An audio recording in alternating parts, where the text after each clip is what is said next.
Okay, so hey guys, welcome back to another Accent 2 video. Pleasure to be joined by Harvey Elding today. And Harvey, first stoppage of the night, and for yourself, a great victory. How are you feeling? Yeah, I feel fantastic. It's say first stoppage of the night. That's now my second stoppage. Both have happened to be with body shots as well. But no, I feel good. It was good to get back in the ring and back at Newark Showground and show people what I really can do. Is that something you're training and drilling that kind of go into the body?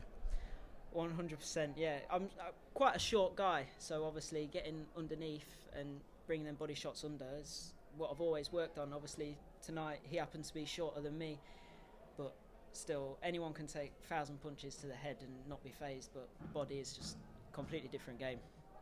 And comparing this to obviously the last time that you were here, it's a great improvement. And are you going back and watching fights or studying upon previous fights of yours? Yeah, I am.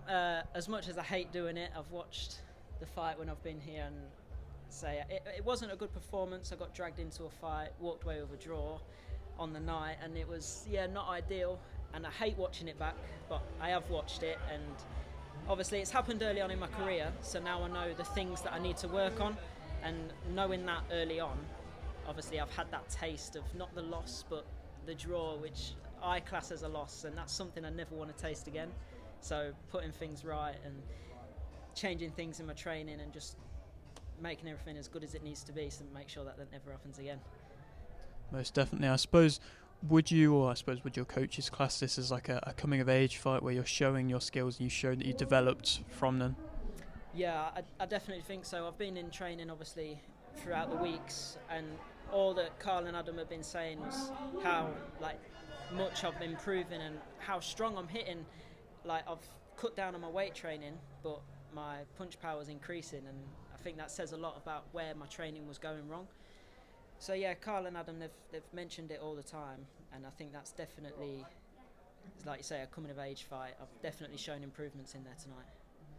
Most definitely. And I suppose for yourself, you have a big following, and it's something in which has I'm sure helped with your career a bit as well. And is it added pressure when you have you have a lot of people watching? I don't really see it as added pressure, although when I happened to walk away with the draw last time I was here, I think I did let everything, including all the people that was here, I let all that get on top of me.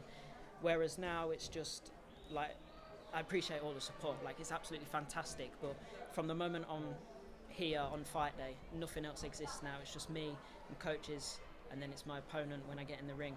And yeah, I think if I can block everything out and channel everything how it needs to be, then that's how it's got to be, to keep that focus and not let the big following and everything add that extra pressure. Do you feel more locked in and more, I suppose, dialed in than ever before? Yeah, 1,000%. Obviously it helps. I've got some massive news dropping soon, so that helps. Obviously that's just sitting in the back of my mind, knowing what's next. Obviously if I went out there tonight and put on a performance, which I did, that has now set me in good stead, ready for this next one. And obviously you can't say too much at the moment, but when you have a fight looming in the background, you've seen it many a times before, the fight before the opponent's gone and lost, and it's kind of sport everything. How difficult was it for you to make sure that you weren't kind of overlooking or anything like that? I think obviously I had that in the back of my mind, but I also had being back here in the back of my mind as well, so it was a factor of all things. But I think it was down to me just channeling all that out, just keeping focused on the job in hand. Obviously throughout my training, having that extra fight, it's given me that extra bit of motivation, that extra bit of discipline, because I know what's coming next. But then when it comes to fight night, there's just nothing else exists. It's just me and my opponent.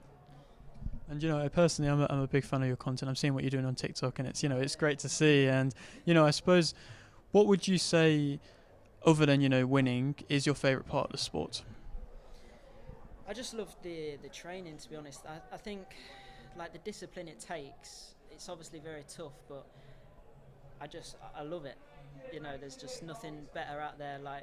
People look at me strange for waking up at 5 a.m. and going training, but because I've been doing it for almost 10 years now, it's just my lifestyle. So I just get up and I just do it, and I love what I do.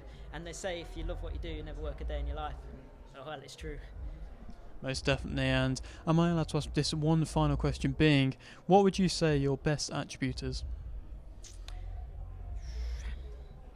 I like to think my best attribute would be switching between fight styles.